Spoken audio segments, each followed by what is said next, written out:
berada saat ini pun, Engkau sendiri Tuhan yang menyertai kami, dan kami mau bawa yang terbaik bagi Engkau.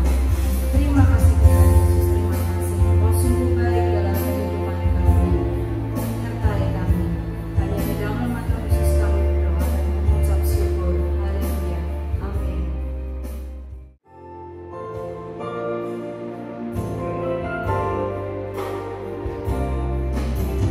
Saat ku masuk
bersama-sama merenungkan firman Tuhan. Namun terlebih dahulu saya rindu mengajak setiap kita untuk boleh datang kepada Tuhan di dalam doa. Mari kita berdoa bersama-sama, kita tundukkan kepala.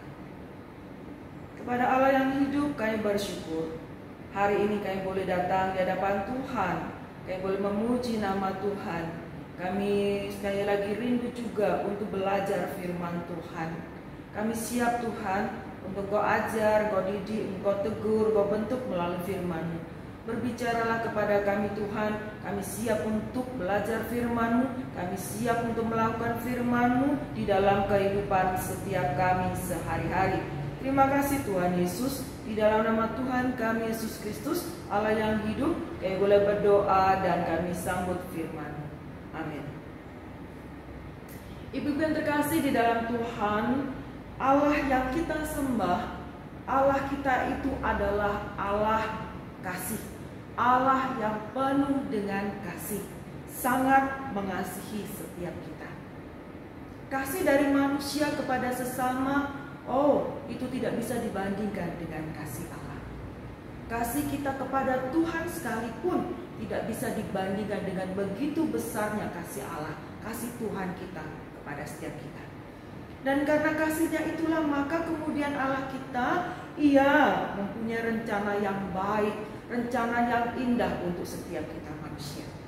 Tetapi saudaraku, ibu yang terkasih, kenyataannya kasih Allah itu kepada setiap kita tidak berbalas kasih juga dari setiap kita. Bahkan manusia yang dikasihinya itu, yang dicintainya itu lebih memilih untuk memberontak kepadanya. Saudara, kita ingat kembali dengan kisah Adam dan Hawa.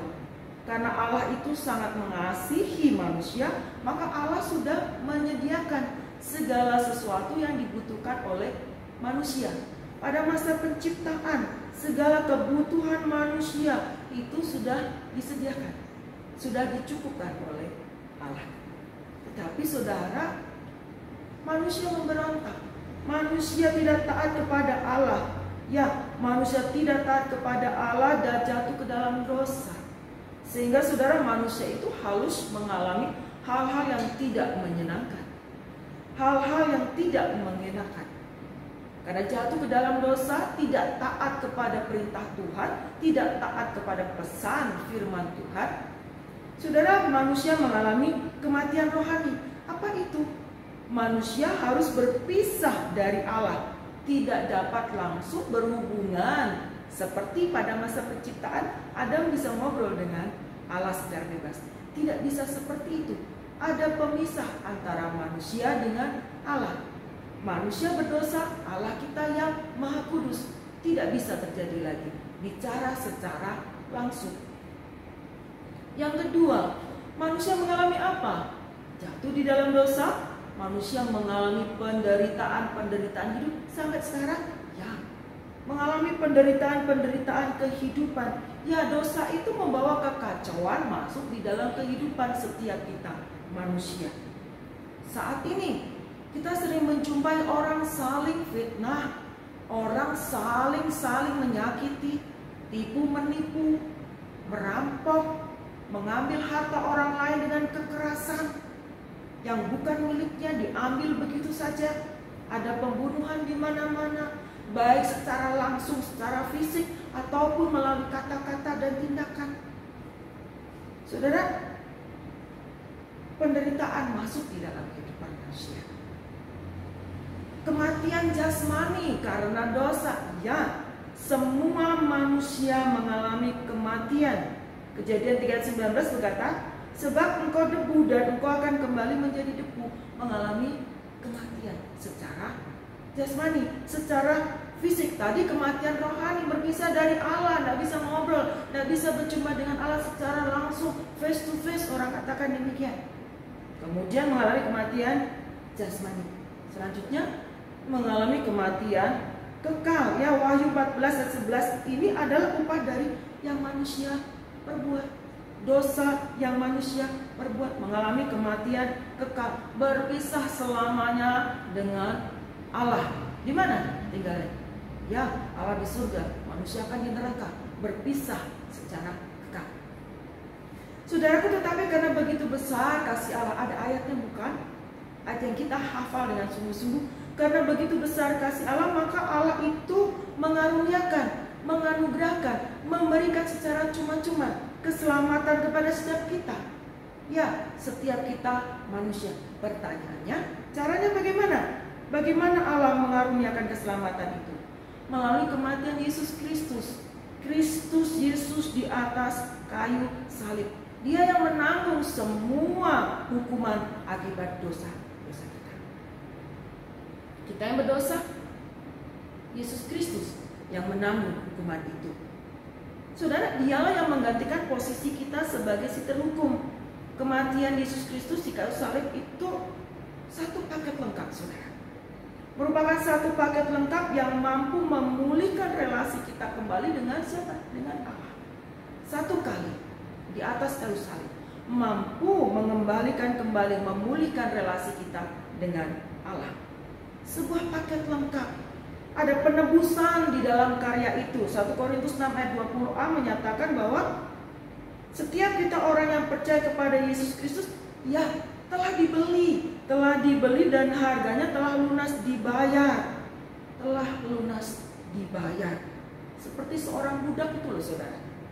Ya, seorang budak dibeli di pasar budak, ya itulah yang kita alami. Harganya udah lunas, tidak nyicil, tapi lunas, sekali dibayar, selesai. Dan itu menjadi milik Tuhan. Itulah kehidupan setiap kita. Kristus Yesus telah membeli orang yang percaya kepada Dia di pasar budak dosa, dan kemudian tetap jadi budak dosa. Oh enggak, dibebaskan status budaknya itu loh. Budak, oh no. Kita percaya kepada Yesus Kristus, kita sudah ditebus, harganya lunas dibayar, dan kita menjadi pribadi yang merdeka.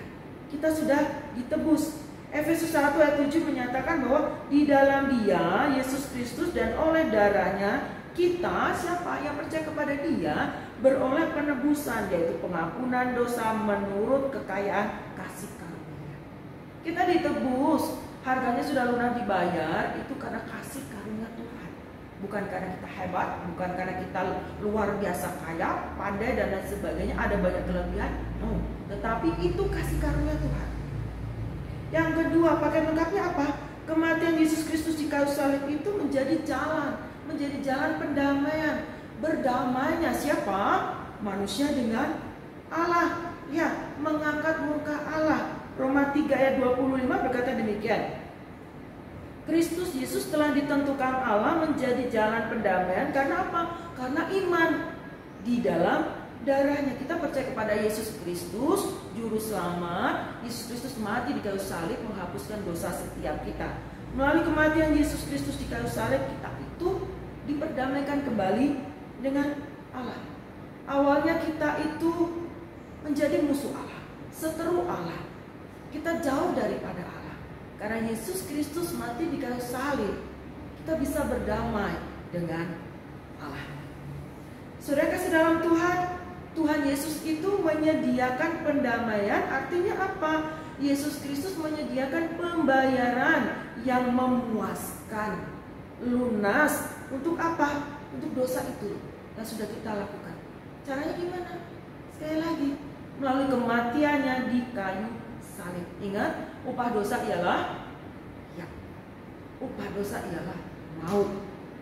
Sebab upah dosa ialah maut, tetapi karunia Allah ialah hidup yang kekal di dalam Kristus Yesus Tuhan kita. Roma 6 ayat 23. Saudara, kematian Yesus Kristus di kayu salib menjadi apa lagi? Menjadi jalan pembenaran. Jalan pembenaran bagi setiap kita. Roma 5 ayat 1 menjelaskan, sebab itu kita yang dibenarkan karena iman, kita percaya pada Yesus Kristus tadi itu. Kita akan hidup, kita hidup di dalam damai sejahtera dengan Allah karena Tuhan kita Yesus Kristus. Kita sudah dibenarkan. Dosa kita itu sudah dihapuskan. Kita menjadi berdamai dengan Tuhan, dengan Allah kita, karena kita percaya kepada Yesus Kristus yang sudah mati di kayu salib itu. Saudara, pembenaran merupakan tindakan hukum Allah. Tindakan hukum Allah sebagai hakim yang menyatakan, iya, kamu sudah dibenarkan. Ya, menyatakan bahwa orang yang berdosa yang percaya kepada Yesus Kristus itu sudah dibenarkan. Statusnya dibenarkan. Kematian Yesus Kristus di atas kayu salib itu menjadi jalan pengampunan. Jalan pengampunan bagi setiap kita. Kolose 2 ayat 13. Ya, kematian Kristus di kayu salib menghasilkan pengampunan bagi siapa? Bagi setiap kita yang berdosa ini, tetapi yang menaruh iman percaya kepada Yesus Kristus. Kematian Yesus Kristus menyediakan alat yang sah secara hukum sehingga Allah dapat mengampuni dosa kita. Kolose 2:13 menyatakan bahwa Allah telah mengampuni segala, nggak ada sisa, mengampuni segala pelanggaran setiap kita. Ya, ibu yang dikasih oleh Tuhan, kita sudah melihat bahwa melalui kematian, satu kali tindakan luar biasa yang dilakukan oleh Allah kita, kematian Yesus Kristus di atas kayu salib, maka kita sudah ditebus, kita didamaikan dengan Allah, kita dibenarkan, dan kita diampuni segala dosa kita. Saudara, relasi kita dengan Allah ya dipulihkan kembali. Dipulihkan kembali dan kita dapat bersekutu dengan Allah kita. Dan untuk semua itu saudara, yang sudah dilakukan oleh Allah kita, anugerah yang Dia kerjakan itu, apa yang harus kita lakukan? Sudah selesai, oke, saya terima Tuhan Yesus, selesai. Atau bahkan kemudian, ya kan sudah dihapus dosanya, bolehlah kembali berbuat dosa sedikit-sedikit. Apakah begitu? Saudaraku, untuk semua yang Tuhan sudah anugerahkan kepada setiap kita, apa yang Tuhan lakukan kepada setiap kita, apa yang harus kita lakukan? Rasul Paulus mengingatkan kepada setiap kita, dia berkata demikian, barang siapa menjadi milik Kristus Yesus, ia telah menyalibkan daging dengan segala hawa nafsu dan keinginannya. Jikalau kita hidup oleh Roh, baiklah hidup kita juga dipimpin oleh Roh. Sudah kasih dalam Tuhan, sebagai umat tebusan Allah, seharusnya ada perubahan di dalam kehidupan setiap kita. Kita sudah terima Yesus Kristus yang mati di kayu salib untuk menebus dosa kita, mengampuni dosa kita, membenarkan kehidupan kita itu. Kita tidak bisa hidup semau kita sendiri. Ya, karena Roh Kudus tinggal di dalam kehidupan kita. Dia akan memberikan kekuatan, kemampuan kepada setiap kita. Untuk apa? Meninggalkan segala perbuatan daging kita, hidup masa lalu kita, dosa-dosa kita. Sepanjang hidup, ya kita masih di dalam perjuangan, bergumul untuk mengalahkan kedagingan kita. Saudara, mohon Roh Kudus untuk memimpin kita. Untuk apa? Meninggalkan segala perbuatan daging kita. Misalnya ada percabulan, hawa nafsu, kecemaran, pornografi, kemudian penyembahan berhala, mengandalkan kekuatan yang lain selain daripada Tuhan. Ada kekuatan yang lain, sampingan untuk kita andalkan. Oh Tuhan tolongnya lama, ada kekuatan yang lain bisa tolong aku. Meninggalkan hal yang seperti itu, okultisme dan lain sebagainya. Kemudian meninggalkan segala perbuatan daging, ada perseteruan, perselisihan, iri hati, kemarahan, egois, kepentingan diri sendiri, hanya mikirin aku dan aku, yang kamu terserah, aku tidak peduli. Saudara, meninggalkan percederaan, roh pemecah, kedengkian, kemabukan, pesta pora, dan lain sebagainya. Semua itu kalau dengan kekuatan kita sendiri kita tidak akan bisa melakukannya. Kita butuh Tuhan. Karena itu Roh Kudus ada bersama-sama dengan kita, menolong setiap kita. Saudara, kenakanlah manusia baru yang dipimpin oleh Roh. Kita percaya Yesus Kristus sudah menghapus dosa kita, menebus dosa kita. Mohon Roh Kudus tinggal di dalam kehidupan kita, menolong kita di dalam perjuangan kita mengalahkan keinginan daging kita. Saudara, untuk semua yang Tuhan anugerahkan kepada setiap kita, apa yang harus kita lakukan? Jangan khawatir dengan kehidupan kita. Ya Bu, situ-situ khawatir, ya itu ada. Tetapi kita tidak jatuh di dalam kekhawatiran itu sehingga membuat kita tidak mampu berbuat apa-apa. Saudara, kita punya Tuhan. Coba perhatikan Roma 8 ayat 32.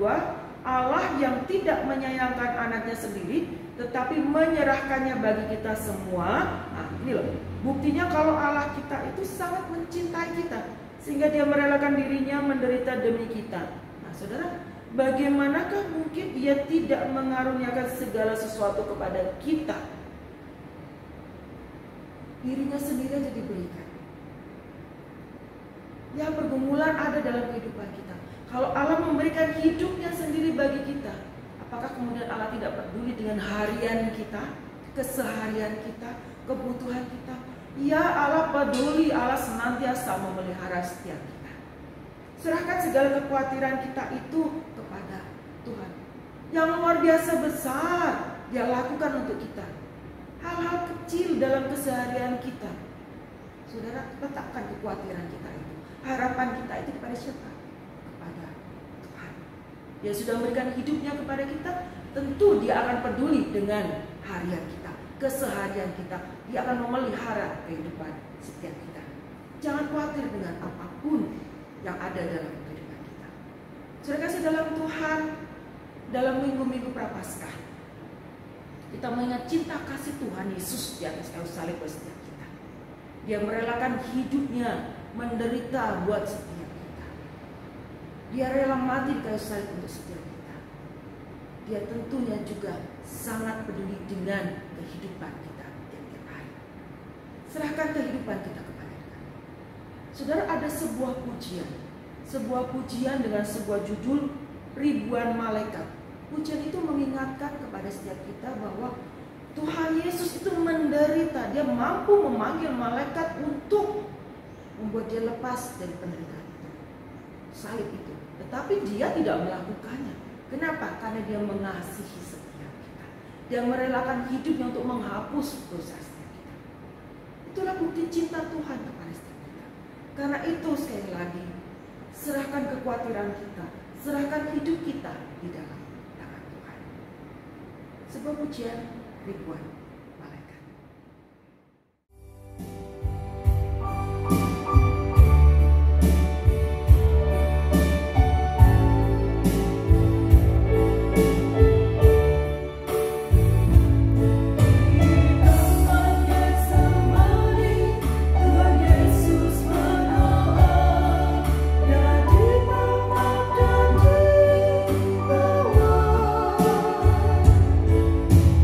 Yeah.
luar biasa untuk setiap kita. Mari kita berdoa. Bapa di surga, kami bersyukur Tuhan untuk kasih-Mu yang luar biasa kepada setiap kami. Bahkan Kau rela memberikan hidup-Mu untuk setiap kami. Kami rindu Tuhan, dalam sepanjang hidup yang kami jalani ini, kami pegang teguh iman kami, percaya kepada Engkau Yesus Kristus Tuhan yang rela mati di kayu salib buat setiap kami. Yesus Kristus yang peduli dengan kehidupan setiap kami. Tolong kami Tuhan, dalam segala macam pergumulan kami tetap pegang teguh iman percaya kami kepada Yesus Kristus sampai akhir hidup kami. Di dalam nama Tuhan kami Yesus Kristus, Allah yang hidup, yang boleh berdoa dan ucap syukur. Karya terbesar adalah sebuah penebusan kepada kita semua, anak-anaknya, sehingga saat ini kita boleh menjadi orang-orang yang merdeka. Jangan pernah sia-siakan pengorbanan Tuhan di atas kayu salib. Melalui penyaliban Tuhan, bila kita mau komitmen, kita tetap maju, kita tetap kuat di dalam Tuhan, supaya pengorbanannya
kami bersyukur hari ini Tuhan ingatkan bahwa kami punya Tuhan yang sangat mengasihi kami, peduli dengan kehidupan setiap kami. Tuhan Yesus, terima kasih Kau sudah mati di kayu salib buat setiap kami. Biarlah kami dalam keseharian kami tidak menyia-nyiakan pengorbanan-Mu. Kami hidup seturut dengan firman-Mu. Kami tidak mengejar keinginan daging kami, memenuhi keinginan daging kami. Tapi kami belajar berjuang hari demi hari ala Roh Kudus yang menolong kami supaya kami hidup seturut dengan firman-Mu. Kami rindu Tuhan untuk anak-anak Tuhan dalam segala pergumulannya, ada usaha, pekerjaan, kehidupan rumah tangga, kesehatan mereka dalam usia lanjut. Biarlah Tuhan Yesus, apapun kondisi kehidupan yang sedang mereka alami, anak-anak ini tetap bersandar kepada Tuhan, tetap mengandalkan Tuhan. Mohon Tuhan membuka jalan untuk setiap kesulitan mereka. Mohon Tuhan memberkati kehidupan mereka, rumah tangga anak-anak-Mu. Untuk mereka yang dalam pergumulan sakit penyakit, Engkau menjamah segala macam sakit penyakit itu. Tuhan angkat, Tuhan berikan pemulihan, Tuhan berikan kesembuhan yang sempurna. Yang dalam duka cita, biarlah Tuhan Yesus juga memberikan penghiburan kepada mereka. Terima kasih Tuhan Yesus, terima kasih. Kami menyerahkan bangsa dan negara kami ke dalam tangan Tuhan. Kami rindu memiliki pemimpin-pemimpin yang takut akan Tuhan. Pemimpin-pemimpin yang sungguh-sungguh rindu memikirkan kemajuan untuk bangsa ini, kemajuan untuk rakyat Indonesia dari pusat sampai dengan ke pelosok-pelosok. Terima kasih Tuhan Yesus, terima kasih. Kami serahkan kehidupan pribadi, lepas pribadi, iman, kerohanian kami ke dalam tangan Tuhan. Biarlah Tuhan Yesus dalam sepanjang kehidupan kami, umur hidup kami takut akan Tuhan dan Kau dapati kami setia sampai akhir hidup kami. Sore hari ini ada kerinduan yang tidak terucap. Biarlah Tuhan Kau menilik hati kami masing-masing dan Kau akan menjawab setiap kerinduan kami, harapan kami seturut dengan waktu Tuhan. Kami serahkan doa kami, kerinduan kami di dalam tangan Tuhan kami, Yesus Kristus, Allah kami yang hidup. Mari Ibu kita arahkan hati kita kepada Tuhan dan kita mau terima berkat daripada Tuhan.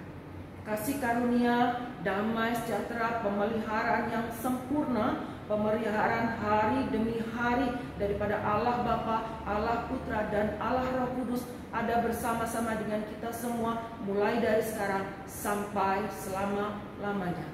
Amin. Bapa, terima kasih.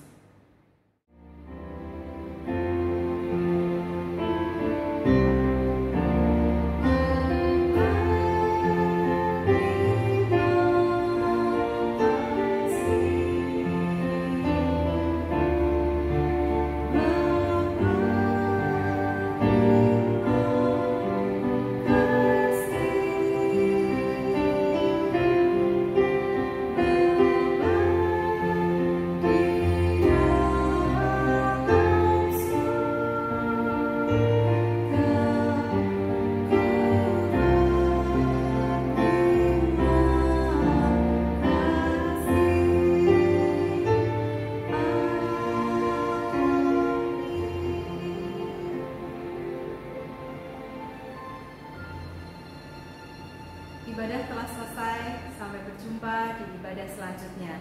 Tuhan Yesus memberkati.